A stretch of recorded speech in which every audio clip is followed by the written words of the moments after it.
So coming off of the bye week, you get this Rams game environment that's going to look good, right? These two wide receivers, similar to last week with Jefferson and Adams, two of the most expensive wide receivers. This week, they are the two most expensive wide receivers going up against each other in Kupp and Adams. Getting to both of them is a really tough task, but when you have Ty Johnson, when you have Miles Sanders, it becomes a little bit easier, but still a very tough task. If you want to look at it, the Rams are coming off of the bye week. It's pretty clear that Kupp is the obvious number one here. In week 10, he ran 42 routes. He had 13 targets, 122 yards. He had like half of Stafford's overall yardage. He is in play, but now he's all the way priced up. Like, this is a $9,600 Cooper Kupp, which normally Cooper Kupp is just like an automatic yes for me. But as you can see this week, he's not an automatic yes. Even at a really nice projection, my highest projection on the week is for Cooper Kupp. Even at that nice projection for me, the fact that he is this expensive, normally he's like still a top 5 value. It actually bumps Cooper Kupp all the way down to being my number 13 point per dollar value. So when you're that expensive and you're not even going to be that great relative to some other guys around you, it's tough. And one of those guys around him is going to be Devante Adams. Devante Adams, who just kind of is going to do whatever he wants. I know it's Jayla Ramsey. Jayla Ramsey is playing a lot of inside linebacker, a lot of slot cornerback this year. That's where he's kind of playing to elevate them on the interior. I don't know if he'll shadow. He hasn't been shadowing a lot, Devante Adams. But even if he does, I'm not too concerned about that. What I would be more concerned about is the price point on Devante Adams. That being said, Devante Adams averaged 22.8 fantasy points. Devante Adams in his 10.6 targets per game and his 40% of the team's air yard share right now. I like that a whole lot. I have Adams right now as my number 2 value, actually, even though he's the second most expensive on the slate. Justin Jefferson finally getting priced up to where he deserves to be. He'll probably be low owned yet again because of that. He's been under 5% owned in like 4 or 5 straight weeks, and he continues to smash. So if that's the case again, yes, I'm going to have Justin Jefferson shares. Debo is a concern. If there was one wide receiver right now above the $7,000 price range, Debo would probably be the one that I wouldn't play. One, because his price range is $7,900. Two, because Brandon Ayuk and Kittle continue to be heavily involved. This team wants to run the ball a lot. And yeah, Debo's been getting in on the ground, right? Back-to-back games of having a rushing touchdown, but he's not always going to have a 25-yard rushing touchdown, especially when your team total, look, it's a 25.75 team total. It looks really good against Minnesota. And at the flip of a switch in a good matchup in the secondary here, you can see Debo just see his 10 target games, but he's staying at the same price point, even though his passing usage is being infiltrated now over the past month by a Brandon Ayuk. And that has to be worth something, but in his price tag, it's not moving it. So if there's one guy above 7K that I would get away from, it would be Debo. I'd rather just go to Jefferson, who I expect to be lower owned. Now, my favorite play above $7,000 this week, I mean, Adams is probably that guy if you can afford him, but that's going to be a little bit tough. It's going to end up being Keenan Allen. The nice team total here, it's a fair price point of $7,400 for a guy who continues to just go out there now since this bye week, right? After coming out of the bye week, continues to go out there and see all the volume, reconnect as Mike Williams is getting phased out a little bit, reconnect with Justin Herbert. And Herbert's a fair price point too. So this is just a really easy stack to get to. You look at where you can kind of run it back on the opposite side of this game, and Denver does have some options, whether it's punting tight end, whether it's Jerry Jeudy, a very low owned, likely to be Courtland Sutton this week. But you now have 11, 13, 11, and 13 targets. He's averaging 12 targets per game over the last 4 games is Mr. Keenan Allen. Everything is working for him. In that time, he scored 20, 25, 18, and 23 fantasy points. Keenan Allen would be the best option up here. I don't think it's going to shock anybody. You keep scrolling, and guys that will be in stacking chances, like Jamar Chase, although the touchdowns are coming down, the volume is coming up. He has more volume over the last month than he did the first month when he was popping off. That eventually is going to balance out to have these nice overall games. He's a fair price point. You start to get to these Tampa Bay receivers now as we close out the 7K range. Track A.J. Brown's status. I currently have him. Terrible team total. Tough matchup. If there's anybody you're going to try and take out of the offense if you're Bill Belichick, it's potentially A.J. Brown if he's even activated. Got banged up last week. But these Tampa receivers are now really close in price tag. We have to see what happens with the ankle injury on Antonio Brown. He is expected to return, or he is able to return, barring like the ankle. He's able to after this COVID stuff's getting hashed out, apparently. If you force me to choose one between Chris Godwin and Evans, Evans finally got that volume going back, but it's still going to be Chris Godwin, who seems to be healthy. And when he's running on the outside, he kind of takes a lot more of those Antonio Brown routes. So if Antonio Brown's in, he's my favorite stack in those Tampa Bay stacks. If Antonio Brown is out, it would be Godwin at 7,000. But do not be afraid to go to both of these guys. It makes the stack very expensive, but Indy has some cheap guys, not Jonathan Taylor, but T.Y. Hilton's. Even Pittman's a fair price tag, and you get those other value running backs that can make that stack work out for you. Out of all of the players in the $6,000 range, and it's not that big of a 6K range. Normally we have a lot of guys. It's just Thielen, Deante, Devonta, DJ Moore, and Chase Claypool. It's 5 guys and a couple of guys who are kind of not having the best quarterback play, inconsistent quarterback play from Chase Claypool, DJ Moore, and even Devonta Smith. Hurts is playing well on the ground, but passing-wise not there. And then you get Adam Thielen, who continues to just be steady, right? Steady Adam Thielen, like 7+ targets every single week so far this year, averaging 8.3 targets per game. He looks great, but the other guy who's going to stand out is Deante Johnson. I mean, I don't know how Deante Johnson is not in the 7K range. I look at Deante Johnson and Keenan Allen as very similar players. Guys that are just clearly their offense is number one. They have a red zone role. They're good after the catch, and they're good at getting separation, right? And now with Deante Johnson isn't dropping every single thing coming his way like he was last year, it's starting to work out. Deande Johnson has 13 targets in 3 out of his last 4 games. Similar to Keenan Allen, he's popping off. 16, 12, 13, and 26 fantasy points over his last 4 games after finishing as the wide receiver 4 last week. I mean, he's just running so many routes, right? 39 routes in that game. Against Cincinnati here, divisional matchup, sure, but they're underdogs. Expect Big Ben to continue to throw for like 37 times a game. Deante at $6,600 currently grades out as my number 6 overall value play at the wide receiver position for 16.8 fantasy points, and he looks really good over on SuperDraft. Now we transition to the 5K range, where this 5K range is where like all, outside of Deante Johnson at 6,600, this is where like all those value type of wide receiver plays are. You can see that I have a bunch of yeses on the slate right here. We can talk about the guys up top at first. Jaylen Waddle leads the NFL in routes run per game. Part of that is because, I mean, he's had guys injured on his team. The other part of that is because they haven't had their bye week yet. I believe that'll be next week. But just in general, he continues to go out there. He had a rushing touchdown last week. He keeps seeing the volume. 2 red zone targets, a red zone carry last week for the touchdown. Keeps seeing the volume, as 9 targets now. After week 11 against the Jets, gets a not that great matchup here against Carolina, but he'll be moved into the slot enough to get away from a Stephon Gilmore. So you're looking at now 12, 10, 6, and 9 targets over the last month of the season.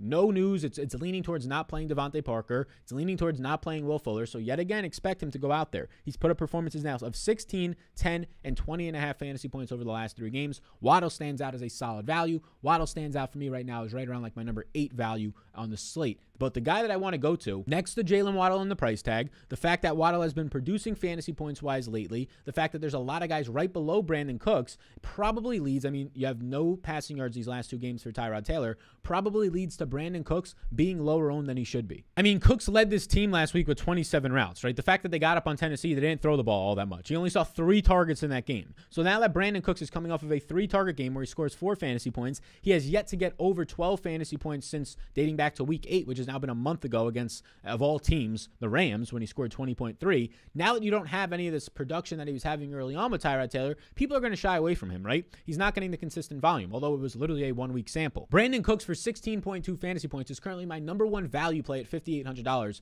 on this slate at the wide receiver position. I like it a good amount. You get Mike Williams in your stacks for the Chargers, a fair price point. You get Michael Pittman, who it's so hard not to love Michael Pittman this week. Pittman is my number 3 value receiver. He is an easy run back in those stacks for Tampa Bay this week. A nice team total as an underdog is always going to grade out well, a 24 team implied total. The last couple of weeks, similar to Cooks, you're not seeing the production of only 4 fantasy points last week because they ran the ball 50 plus times. He still saw 5 targets in the game though, leading that team, and he continues to see the red zone volume. He's the clear number 1 in this offense. Michael Pittman, Brandon Cooks, the guys who stand out to me right now the most in the 5K range. Similar to Michael Pittman as a run back option, Jerry Jeudy becomes the run back option on the opposite side of those Charger stacks. Him, Noah Fant at the tight end position. Sutton's there at 5,400, but Sutton's volume is just absolutely erasing. Teddy Bridgewater is not hitting those downfield throws. Jerry Jeudy is getting the most volume in the slot, by far the most volume from Teddy Bridgewater since Jerry Jeudy has returned. The 3 games since Jeudy has returned, on limited snaps, he saw unlimited routes run, he saw 4 targets. Last 2 games, he's seen a red zone target in each of them with 8 and 9 targets during that time. It creates a fair price point, especially with that red zone usage for him.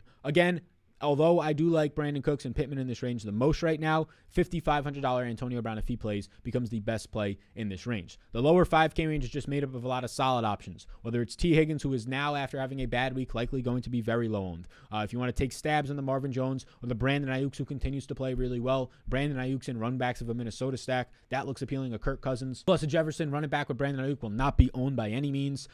Have to pause on the Giants until we see the Sterling Shepard news. I'm projecting in Sterling Shepard right now, so it's not going to make me like Tony as much, who will get pushed to the outside, where Daniel Jones is basically just targeting the slot this year. New offensive coordinator can, of course, change that, though. Russell Gage if you're playing Atlanta stacks. But we get down to this range now of the bottom of the 5K range and the 4K range. And the guys that stand out to me, I mean, Odell's fine in those stacks. I think Odell is definitely going to be dramatically, after only running like 10 routes, dramatically underrated and under-owned for now having a better offense and a great matchup. No Jair Alexander still. The Packers pass rush is still banged up. You saw Jefferson just torch Eric Stokes in that secondary last week, and so did Adam Thielen to a lesser extent. I think that can happen this week before Odell and Kupp, of course. But Jacoby Myers is here, just steady as they can be. I mean, continues to see the volume, Jacoby Myers. Not a lot of volume as they want to run the ball, so that's the concerning part. If Sterling Shepard returns, expect him to go into the slot. We had that sample a couple of weeks back with Tony and Shepard active. Shepard got the slot role, Tony the outside role, and that slot role for Daniel Jones is basically what he's loved his whole entire NFL career. So between the same price principle of Shepard and Myers, if I had to choose one of them, I would go with Shepard because I just think there's more of a chance at upside and volume there,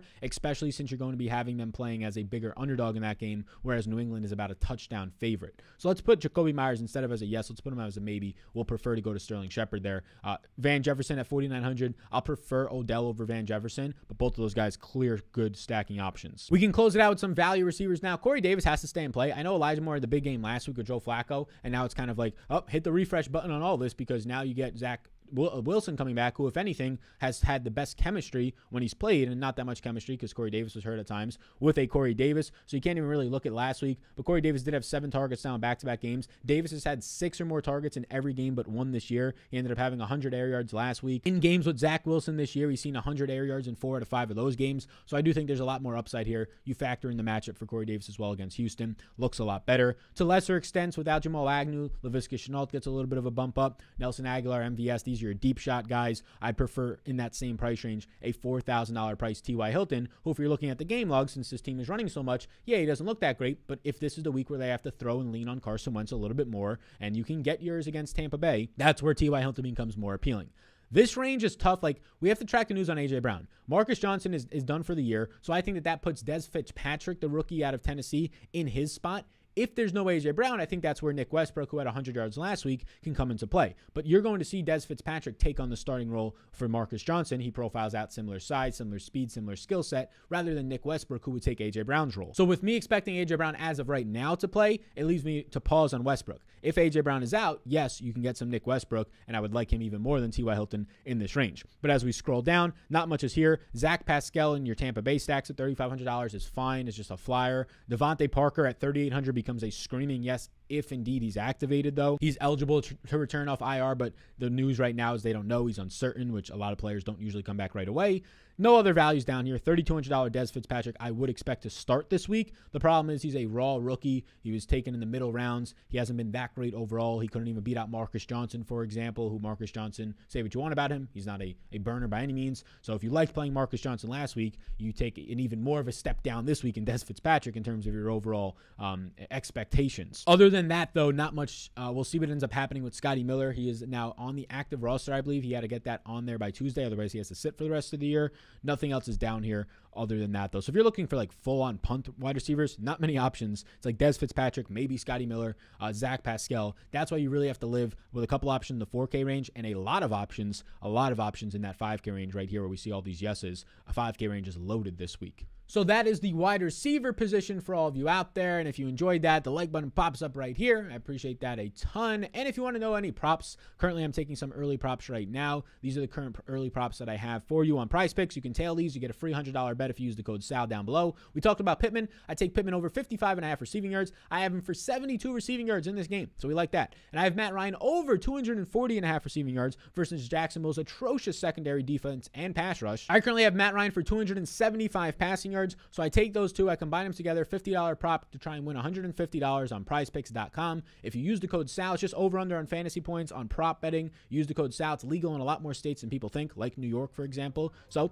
you take the over-unders, use the code SAL, and bada bing, bada bang, you have yourself a nice free bet up to $200, and you can take that one or take whichever ones that you want. So the wide receiver position is now done, all the beautiful people out there.